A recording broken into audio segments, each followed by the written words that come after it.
কেনারই পয়সা নাই, আর তুমি নতুন শাড়ি কেনার পয়সা পালা কোথায়? মা, তুমি রোজ বলতাক না সকালবেলা আমি কোথায় যাতুক? হ্যাঁ বাবা, কোথায় যাতিক? ওই পাড়ায় মদনের বাড়ি কাজ করতে যাতুক। কাজ করে যে টাকাটা পাইছি তোমার জন্য এই শাড়িটা কিনে এনেছি। বাবা, তুমি এত কষ্ট করে আমার জন্য শাড়ি কিনে এনেছো, ওই শাড়ি আমি পরতে পারবো? মা, তোমার জন্য আমার এ কষ্ট কিছুই না।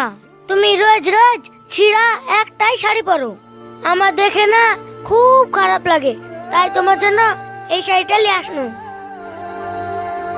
বাবা, তোমার মতো সন্তান জানো এই দেশের প্রত্যেকটা মায়ের কোলে জন্মায়। মা, ওসব কথা থাক, তুমি আগে এই শাড়িটা পরো, আমি তোমাকে মন ভরে দেখবো। বাবা, নাকে মুখটা শুকিয়ে ফেলেছো, ঘরে এসো, কালকের পান্তা ভাত ঢাকা আছে,